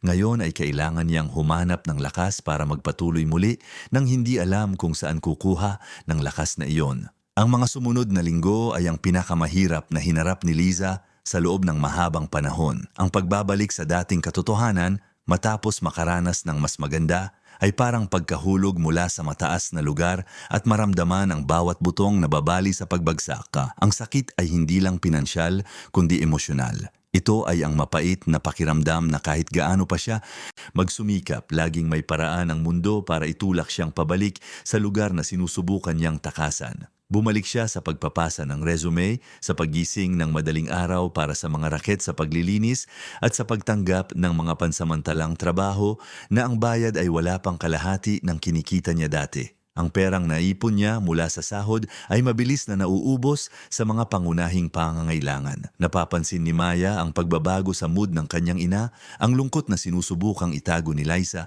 ngunit mababa ka sa mga pagod na mata, sa mahabang katahimikan at sa mga gabing gising siya habang nakatingin sa kawalan. Tinupad ni Ramon ang kanyang pangako. Tumatawag ito ng regular, nagpapadala ng mga job opportunities, gumagawa ng recommendation letters at ginagamit ang kanyang mga contact para subukang magbukas ng mga pinto. Ngunit mahirap ang merkado, ang mga kumpanya ay nagbabawas ng tao imbes na kumuha ng bago at ang pagkakaroon ng napakaikling karanasan sa isang kumpanya ay hindi nakakahanga sa mga recruiter na naghahanap ng katatagan at napatunayang track record. Pakiramdam ni Liza ay nasa gitna siya ng dalawang mundo. Hindi na siya ang dating siya bago ang pagkakataong iyon, ngunit hindi rin siya makapwesto sa mundong naranasan niya ng saglit. Para siyang nakulong sa pagitan ng dalawang universo, hindi ganap na kabilang sa alinman sa mga ito. Noong madilim na panahong iyon ay may isang hindi inaasahang pangyayari ang naganap. Isang hapon pauwi si Liza mula sa isa na namang bigong interview nang tumunog ang kanyang cellphone. Isang hindi kilalang numero ito, sinagot niya ito ng walang gaanong pag-asa, sanay na sa mga tawag mula sa telemarketing o mga mapanlinlang na alok. Liza, si Cora ito, naaalala mo pa ba ako? Ang boses ng kaibigan ay nagdala ng saya. Siyempre naman, Tita Cora, kumusta po kayo? Makinig! Wala akong gaanong oras para magsalita ngayon pero kailangan kong sabihin sa iyo ang isang mahalagang bagay. Pwede mo ba akong makuha mamaya? Importante ito. Ang misteryoso at apurahang tono nito ay nagbigay kay Liza ng kuryosidad at kaunting kaba. Nagkasundo silang magkita sa isang pampublikong parke malapit sa bahay ni Liza. Nang makarating siya sa lugar, nakita niya si Tita Cora na nakaupo sa isang bench, tumitingin sa paligid nang may nag-aalalang ekspresyon. Salamat sa pagpunta, sabi ni Tita Cora nang lumapit si Liza. Maupo ka, kailangan kong sabihin sa iyo ang natuklasan ko sa kumpanya. Naupo si Liza, nararamdamang bumibilis ang tibok ng puso. Anong nangyari? Huminga ng malalim si Tita Cora, maingat na pinipili ang mga salita. Matapos kang umalis, naging napakatensyonado ng mga bagay doon. Si Victoria ang halos may hawak ng kapangyarihan, siya na ang nagpapatakbo sa kumpanya at si Ramon ay lalong naging isolated. Pero hindi lang iyon, may natuklasan ako tungkol sa pagkakatanggal mo na kailangan mong malaman. Sige po, sabi ni Liza, nararamdaman ang lamig sa kanyang sikmura. Ang pagkakatanggal mo ay hindi lang basta politika, May higit pa doon. Minanipula ni Victoria ang ilang reports, binaluktot ang mga numero at gumawa ng maling kwento tungkol sa performance mo para patunayan na dispensable ka. Nagsinungaling siya sa board, Liza. Pinalabas niya na nagkakamali ka ng malaki, na de-delay ang mga proseso, samantalang ang totoo ay isa ka sa pinaka-efficient sa team. Ang galit ay umakyat na parang mainit na alon. Ikinuyom ni Liza ang kanyang mga kamay, sinusubukang kontrolin ang emosyon. Bakit niya gagawin iyon? Dahil ikaw ang perpektong sandata para sirain ang kredibilidad ni Ramon. Kung mapapatunayan niya na ang pagkuha sa iyo ay isang sakuna na wala kang galing, mapapalakas niya ang kwento na si Ramon ay nadadala lang ng emotion at walang diskarte. At gumana ito, matapos kang matanggal, kinwestiyon ng board ang marami pang desisyon niya. Ngayon ay pinag-iisipan na nilang alisin siya sa pwesto at ipalit si Victoria. Naramdaman ni Liza na tila sinuntok siya sa sikmura. Mawawala ng trabaho si Ramon dahil sa kanya, dahil sa paniniwala nito sa kanya. Mayroon pa, patuloy ni Tita Cora, ang boses ay mahina at tensyonado. Nakakakuha ako ng kopya ng mga orihinal na report, ang mga totoong report bago pa baguhin ni Victoria. May ebidensya ako sa ginawa niya pero hindi ko alam kung anong gagawin ko rito.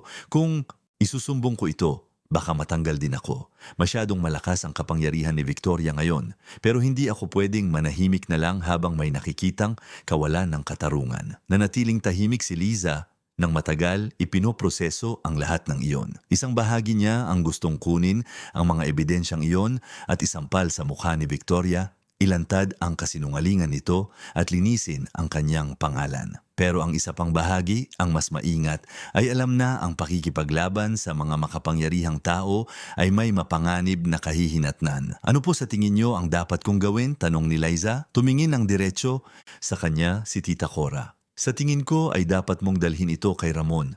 Karapat dapat niyang malaman ang katotohanan at gamit ang mga ebidensyang ito, baka magawa niyang baligtarin ang sitwasyon para sa kanya at para sa iyo. Pero paano po kayo? Kung malaman nilang kayo ang naglabas ng mga dokumento, tatanggapin ko ang panganib, sabi ni Tita Cora ng may determinasyon. Hindi ako pumasok sa kumpanyang iyon para maging kasabwat sa kawalan ng katarungan. Kung mawalan ako ng trabaho dahil sa paggawa ng tama, sige lang, at least makakatulog ako ng mahimbing sa gabi. Nung gabing yon, umuwi, si Liza dala ang isang sobre na naglalaman ng mga kopya ng dokumentong nakuha ni Tita Cora. Nagpalipas siya ng maraming oras sa pagsusuri sa bawat pahina, sa bawat numerong binago at sa bawat sadyang pagbaluktot ng katotohanan. Ang galit ay napalitan ng isang malamig na determinasyon, hindi niya hahayaang lumipas lang ito, hindi lang para sa kanya kundi para kay Ramon na nanganib ng malaki dahil sa paniniwala sa isang tao. Kinabukasan tinawagan niya si Ramon at hiniling na magkita sila. Iminungkahi nito ang isang tahimik na cafe malayo sa kumpanya. Nang magkita sila, napansin ni Liza kung gaano na ito kaiba. Mas payat, may malalim na eye bags at nakayukong tindig na wala ito dati. Ang sitwasyon ay malinaw na naniningil na sa kanya. Liza, buti naman at nagkita tayo. Kumusta ka? Nagsusumikap po. Pero hindi ako pumunta rito para pag-usapan ang sarili ko. Pumunta ako rito para pag-usapan kayo. Inilapag niya ang sobre sa mesa. Tumingin doon si Ramon ng may kuryosidad. Ano ito? Ebidensya na tama kayo tungkol sa akin na ang pagkakatanggal ko ay isang setup. Buksan niyo po. Binuksan ni Ramon ang sobre, sinimulang suriin ang mga dokumento habang nagbabasa ito. Ang ekspresyon nito ay nagbago mula sa pagkalito patungo sa pagkagulat at pagkatapos ay sa pinigilang galit. Nang matapos ito, nanatili itong tahimik ng matagal, nanginginig ang mga kamay habang hawak ang mga papel. Namalsipika siya ng reports, sabi nito, ang boses ay kontrolado pero tensinado. Namalsipika si Victoria ng mga opisyal na dokumento ng kumpanya para lang matanggal ka, hindi lang ito unethical kundi posibleng isang krimen. At hindi lang po ito para saktan ako, dagdag ni Liza, para pahinain kayo para makuha ang pwesto nyo. Hinaplos ni Ramon ang kanyang mukha, huminga ng malalim. Saan mo nakuha ito? Mula sa isang mapagkakatiwalaang source. Isang taong naniniwala pa rin na ang katarungan ay mas mahalaga kaysa sa corporate politics. Tumingin siya kay Liza nang may halo ng pasasalamat at pag-aalala. Naiintindihan mo ba ang kahulugan nito? Kung gagamitin ko ang mga ebidensyang ito, magiging isang bukas na digmaan ito, hindi ito tatanggapin ni Victoria ng tahimik. Itatanggi niya ito, gaganti siya, at susubukan niyang sirain ang sinumang kakampi sa akin.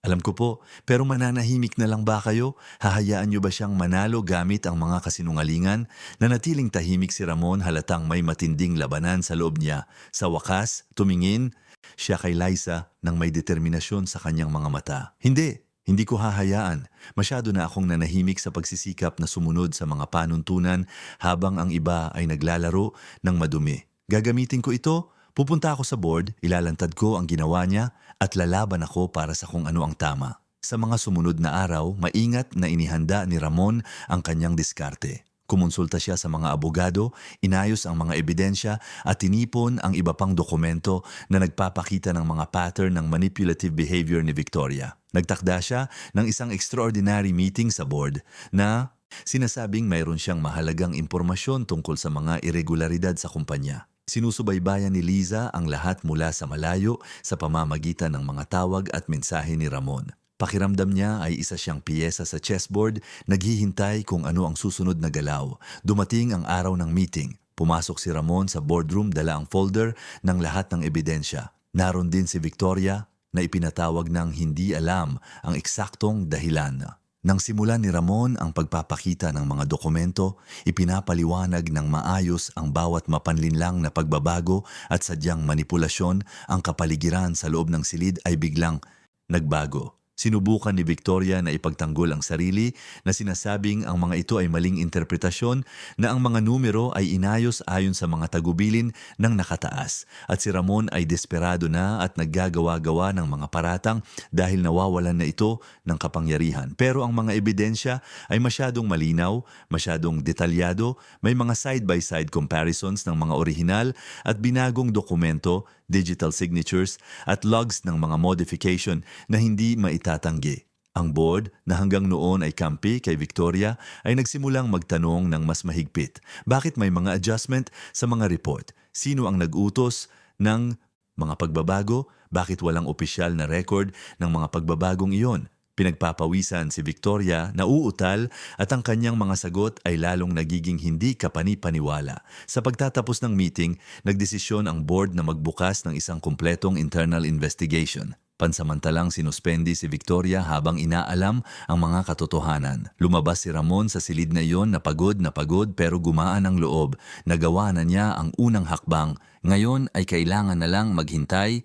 Ang balita ay kumalat sa kumpanya gaya ng apoy. Ang mga empleyado ay nag-uusap sa mga pasilyo, nag-iisip kung ano ang nangyari, nahahati sa pagitan ng mga sumusuporta kay Ramon at sa mga nagtatanggol pa rin kay Victoria. Nanatiling tahimik si Tita Cora, iniiwasan ang anumang koneksyon sa paglabas ng mga dokumento. 2 linggo pagkatapos, ang investigasyon ay nagtapos na mayroon ngang mga seryosong irregularidad. Hindi lang namalsipikan ni Victoria ang mga dokumento tungkol kay Liza, kundi ginawa rin niya ito sa ibang mga empleyado na ang pagkakatanggal ay gusto niyang bigyang katwiran. Mayroon isang malinaw na pattern ng manipulasyon ng impormasyon para sa sariling interes. Ang desisyon ng board ay nagkakaisa, dismissal with just cause, administrative processes, at posibleng legal action. Iniwan ni Victoria ang kumpanya noong Biyernes ng hapon na may kasamang mga security guard, dala ang isang kahon ng kanyang mga gamit. Ang mukha ay matigas pero ang mga mata ay nagpapakita ng matinding galit. Nang madaanan niya si Ramon sa pasilyo, binigyan niya ito ng tingin na nangangakong hindi pa doon nagtatapos ang lahat. Pero sa sandaling iyon, wala na siyang kapangyarihan. Natalo na siya. Tinawagan ni Ramon si Liza pagkaalis ni Victoria sa gusali. Tapos na, natanggal na siya, lumabas na ang katotohanan. Naramdaman ni Liza ang matinding ginhawa pero mayroon ding kakaibang pakiramdam ng isang walang laman na tagumpay. Nakamit na ang katarungan pero hindi nito binabago ang kanyang kasalukuyang sitwasyon. Wala pa rin siyang trabaho at patuloy pa ring nagsusumikap na mabuhay. Na tila ba nababasa ang kanyang isipan, nagpatuloy si Ramon. Liza, gustong makipag-usap ng board sa iyo. Gusto nilang ialok muli ang trabaho mo kasama ang formal na paghingi ng paumanhin sa nangyari. At mayroon pa, gusto kanilang ipromote na may mas mataas na sahod bilang pagkilala na nagawan ka ng kawalan ng katarungan. Ang mga salita ay tumagal ng ilang segundo bago nagkaroon ng kahulugan. Pagkatapos, nang maproseso na ni Liza ang sinasabi, ni Ramon naramdaman niya ang mga luhang nagsimulang pumatak. Hindi ito luha ng lungkot, ito ay luha ng ginhawa, ng validation at ng isang katarungan na sa wakas ay natupad matapos ang mahabang laban.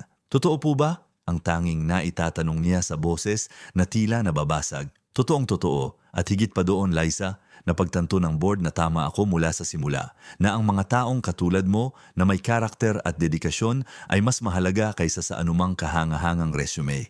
Gusto nilang baguhin ang hiring policy ng kumpanya na mas bigyang halaga ang mga katangiang pantao na kinakatawan mo. Hindi mo akalain ang epekto ng kwento mo. Hindi makapagsalita si Liza. Umiiyak lang siya, hawak ang telepono, nararamdaman ang napakabigat na pasaning inalis sa kanyang mga balikat.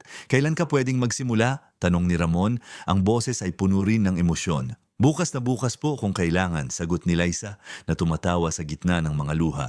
Sa Lunes ay ayos na, hihintayin kita at Liza, salamat. Salamat sa hindi pagsuko, salamat sa paglaban, hindi mo lang iniligtas ang trabaho mo, kundi pati na rin ang sa akin. Noong gabing iyon, ikinuwento ni Liza ang lahat kay Maya. Ang bata na hindi lubos na naiintindihan ang lahat ng komplikadong sitwasyon ay naintindihan ang pinakamahalaga, masaya na muli ang kanyang ina. Sapat na iyon, nakaupo sa sahig ng barong-barong, kumakain ng simpleng hapunan pero inihanda ng may kagalakan, nag-usap ang mag-ina tungkol sa kinabukasan.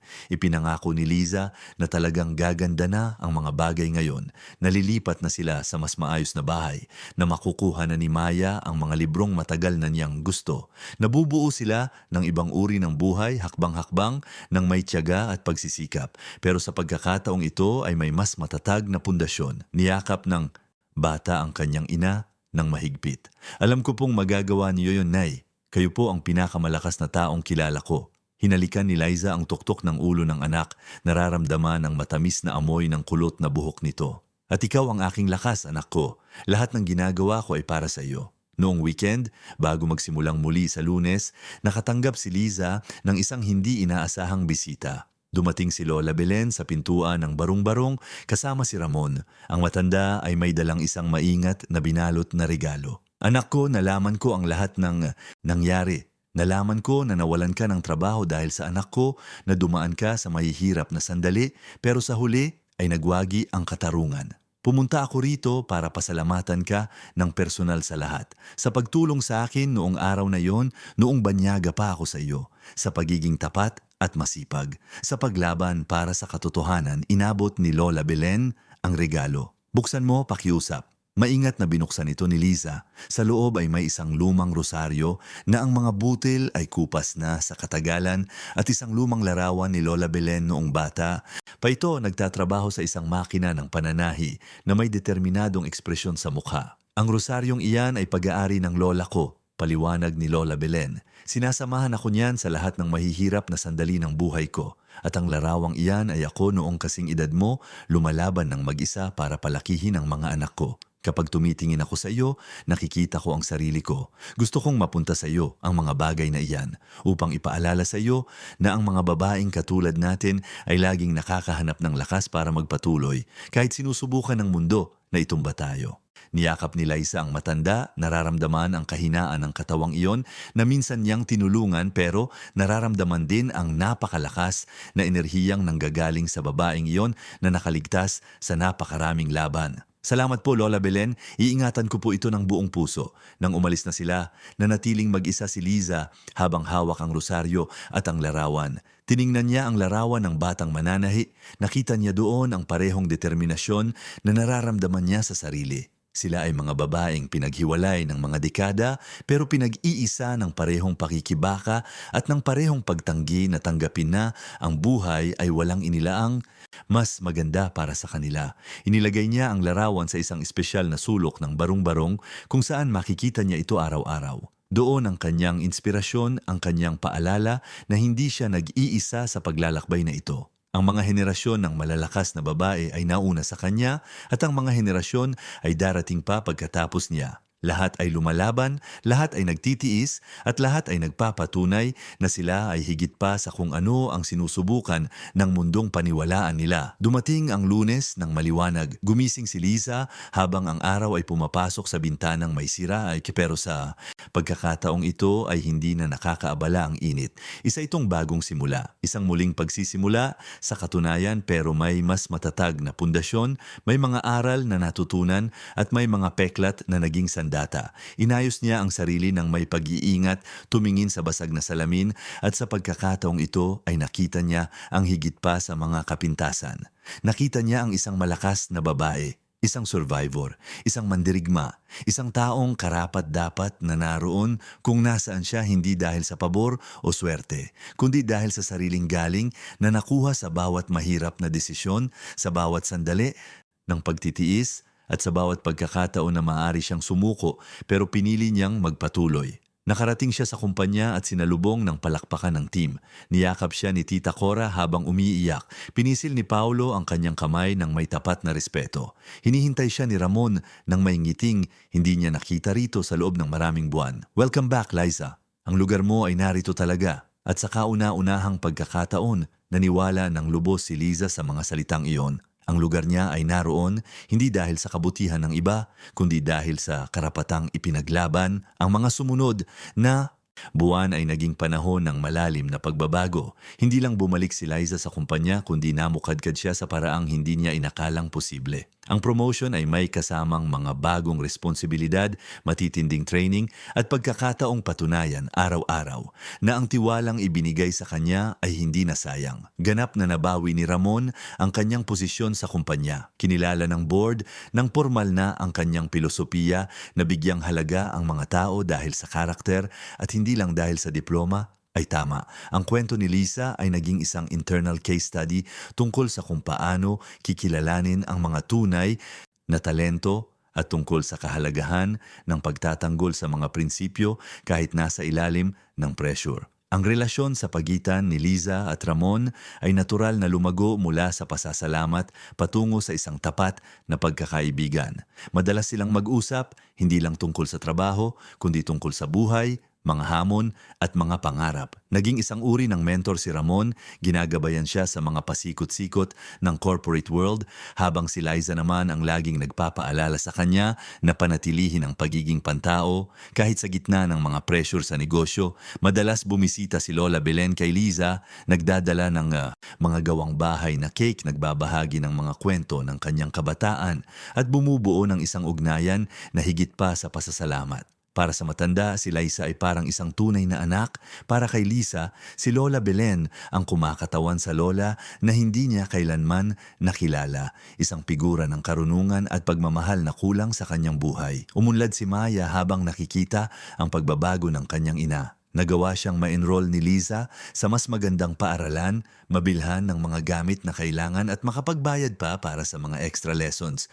Mas mahalaga kaysa sa mga material na pagbabago ay ang ningning na bumalik sa mga mata ng kanyang ina, ang gaan sa ngiti at ang panibagong pag-asa na nakakahawa sa buong bahay. Nagawa nilang lumipat mula sa barong-barong patungo sa isang maliit pero disenteng bahay sa isang mas ligtas na komunidad. Hindi ito palasyo pero may matitigas itong dingding, bubong na hindi tumutulo at mga bintanang may buong salamin. Nagkaroon si Maya ng sariling kwarto, isang bagay na matagal na niyang pinapangarap. Umiyak si Liza sa araw ng paglipat, hindi dahil sa lungkot kundi dahil sa katuparan. Ang bawat sulok ng bahay na yon ay kumakatawan sa isang laban na naipanalo, isang hadlang na nalampasan at isang patunay na ang pagsuko ay hindi kailanman naging opsyon. Sa trabaho, unti-unting kinuha ni Liza ang mas maraming responsibilidad. Ang kanyang likas na dedikasyon na sinamahan ng training na natatanggap niya ay nagpabago sa kanya bilang isang mas kumpletong profesional. Nanatiling mentor at kaibigan si Tita Cora, ipinagdiriwang ang bawat tagumpay na tila ba sarili niya ito. Si Paulo, na noong una ay nagduda, ay naging isang kakampi na kinikilala na marami siyang dapat matutunan sa work ethic ni Liza. Nagsimulang baguhin ng kumpanya ang hiring culture nito na inspirasyon ng kwento ni Liza. Gumawa sila ng mga training program para sa mga taong may potensyal pero walang tradisyonal na pinag-aralan na nag-aalok ng mga pagkakataon na dati ay hindi man lang nila pag-iisipan. Inanyayahan si Liza na lumahok sa mga recruitment process na tumutulong sa pagkilala ng mga aplikante na gaya niya na kailangan lang ng isang pagkakataon upang patunayan ang kanilang galing. Isang araw, halos isang taon matapos siyang bumalik sa kumpanya, tinawag ni Ramon si Liza sa kanyang opisina. Ang ekspresyon nito ay seryoso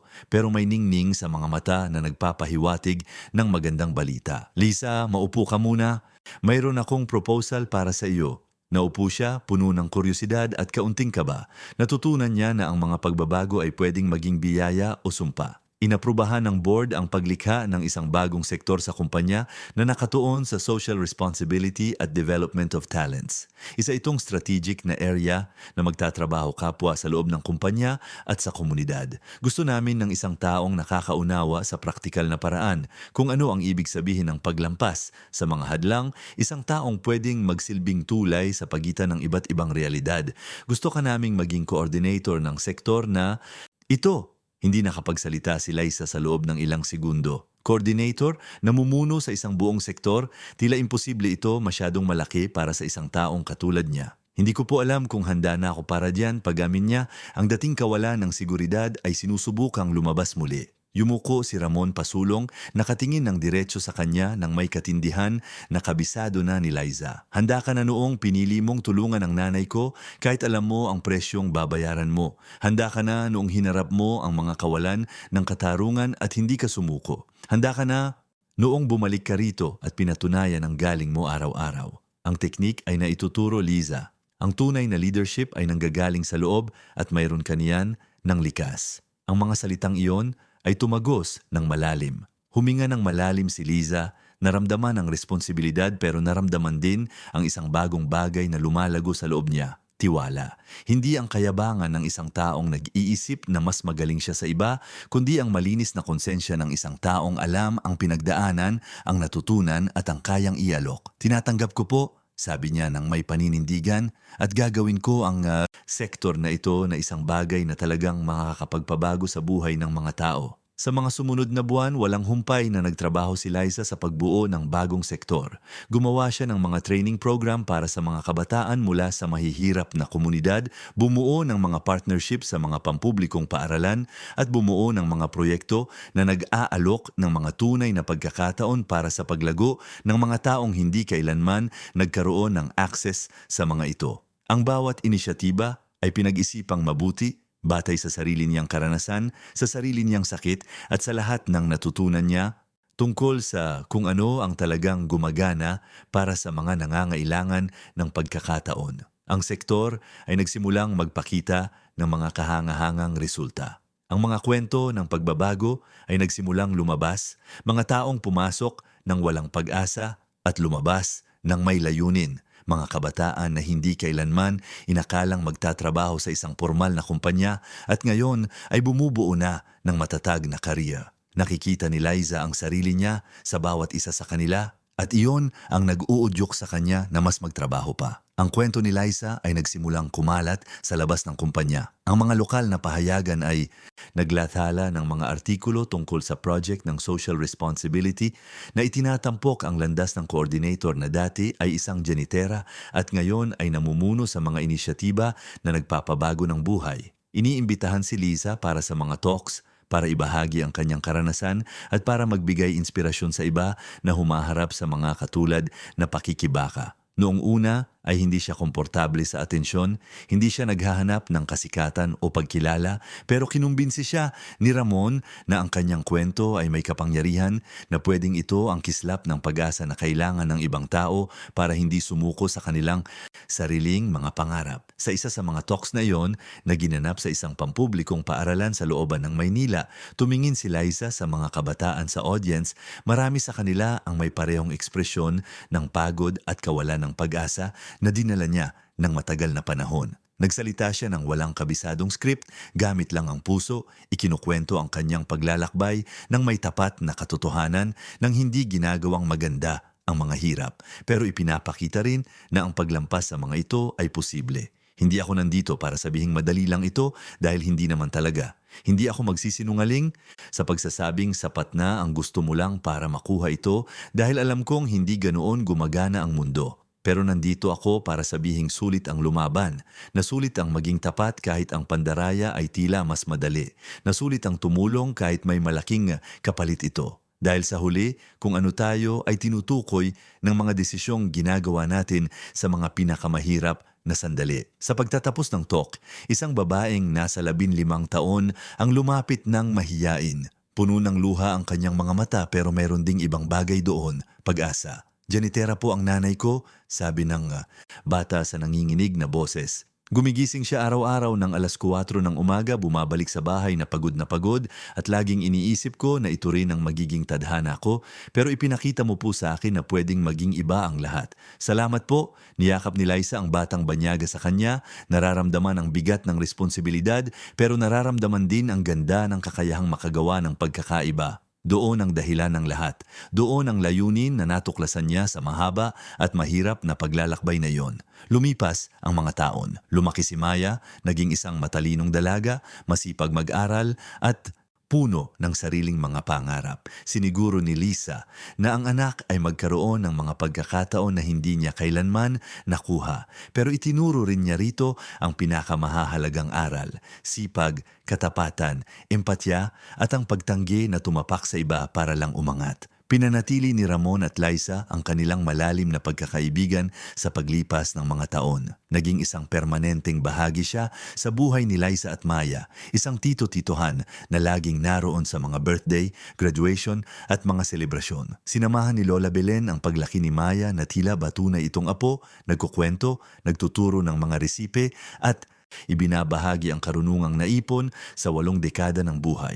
Ang kumpanya ay umunlad sa ilalim ng bagong filosofiya na binigyang inspirasyon ni Liza. Naging sanggunian sila sa social responsibility na umaakit hindi lang ng mga kliyente na nagpapahalaga sa mga prinsipyong ito, kundi pati na rin ng mga pinakamahusay na talento na gustong magtrabaho sa isang lugar na tunay na may malasakit sa mga tao. Isang hapon ng tagsibol, 5 taon matapos ang araw na iyon kung kailan tinulungan ni Liza ang isang banyagang matanda sa kalsada, nakaupo siya sa kanyang opisina na nakatingin sa bintana habang ang lungsod ng Maynila ay umaabot hanggang sa guhit tagpuan ang kanyang opisina, ang kanyang sektor, ang kanyang team. Lahat ay nakuha hindi dahil sa swerte, hindi dahil sa pabor, kundi dahil sa merito. Inisip niya ang buong paglalakbay, ang mga sandali ng kawalan, ng pag-asa, ng tila hindi na siya makakaalis sa barong-barong na iyon. Ang desisyong tulungan si Lola Belen kahit alam ang presyong babayaran, ang sakit ng unang pagkakatanggal sa trabaho, ang pakikipaglaban para sa katarungan, ang muling pagsisimula, ang mga maliliit at malalaking tagumpay na dumating pagkatapos. Pumasok si Ramon sa silid ng hindi kumatok gaya ng madalas nitong gawin. May dala itong ngiti sa mukha. Hulaan mo kung sino ang tumawag, ang City Hall. Gusto nilang palawakin ang ating training program para sa 10 pang pampublikong paaralan. Ang project mo ay nagiging public policy na, Liza. Ngumiti siya, nararamdaman ang matinding kasiyahan. Hindi ito tungkol sa kanya, hindi ito kailanman naging tungkol sa kanya, tungkol ito sa kung gaano pa karaming ibang Liza ang naroon, naghihintay lang ng isang pagkakataon, isang tsansa at isang taong maniniwala sa kanila. Gawin na natin yan, sagot niya. Bawat taong matutulungan natin ay isang buhay na nagbago. At ang mga buhay na nagbago ang nagpapabago sa mundo, paisa-isa. Naupo si Ramon sa upuan sa harap ng mesa niya, nakatingin kay Liza nang may ekspresyong halo ng pagmamalaki at pagninilay. Alam mo bang binago mo rin ang buhay ko, hindi ba? Bigla nitong sabi, bago kita nakilala, nawawala na ako ng tiwala sa sangkatauhan. Nagiging mapangutya na ako, naniniwalang sa mundo ng negosyo ay walang lugar para sa kabutihan at ang emosyon ay isang kahinaan. Ipinakita mo sa akin na mali ako, na ang pinakamagandang desisyon sa buhay ko ay ang mga desisyong ginabayan ng puso at hindi lang ng isip. Naramdaman ni Liza na nanggigilid ang kanyang mga luha, pero ito ay mga luhang masaya. Binago natin ang isa't isa, Ramon. Binigyan mo ako ng pagkakataon na wala ng ibang magbibigay. Ipinakita ko sa iyo na sulit ang sumugal. Sa huli, sa tingin ko ay nailigtas natin ang isa't isa. Tumango ito, sumasang-ayon ng tahimik, pagkatapos ay tumayo, pinisil ang kamay niya sa magalang ngunit mainit na paraan. May meeting pa ako ngayon pero magkikita tayo sa selebrasyon bukas. 5 taon na ang programa. Tagumpay natin ito, Liza. Nang umalis na ito, nanatili pa si Liza ng ilang minuto na nakatingin sa bintana. Inisip niya kung gaano kakaiba ang buhay, kung paano ang isang desisyon ay pwedeng makapagpabago sa lahat at kung paano ang mga landas na tila patungo sa bangin ay kung minsan ay nagdadala sa atin sa mga lugar na hindi natin inaasahan. Kinuha niya ang cellphone nung tinawagan si Maya na nasa paaralan. Hello anak ko, tumawag lang ako para sabihing mahal kita at ipinagmamalaki kita, magkita tayo mamayang gabi. Pagkatapos ay tiningnan niya ang larawan ni Lola Belen noong bata pa ito na ngayon ay nasa isang espesyal na lugar sa kanyang mesa sa trabaho. Ang determinadong mananahi na yon ay tumitingin pabalik sa kanya sa paglipas ng panahon.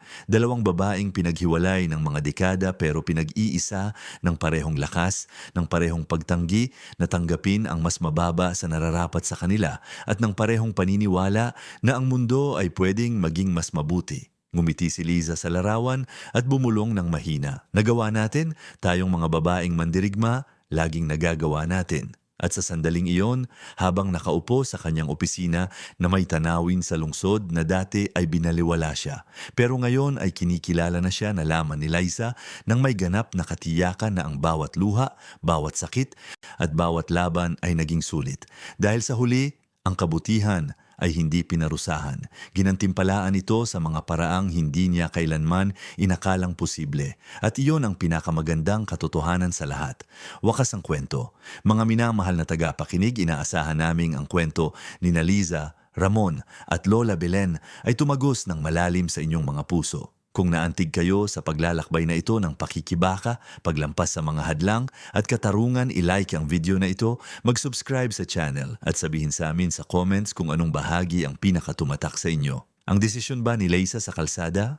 Ang pakikipaglaban sa kawalan ng katarungan o ang huling tagumpay? Araw-araw nagdadala kami ng mga ganitong matitinding kwento na nagpapakita ng pinakamalalim na bahagi ng kaluluwa ng tao na nagpapakita na ang kabutihan ay sulit pa rin kahit sa isang mundong tila minsan ay ginagantimpalaan lang ang pagiging manhid. Hihintayin namin kayo sa susunod na episode para sa isa na namang kwentong magpapakilos sa inyong mga emosyon at magpapaisip sa inyo tungkol sa buhay.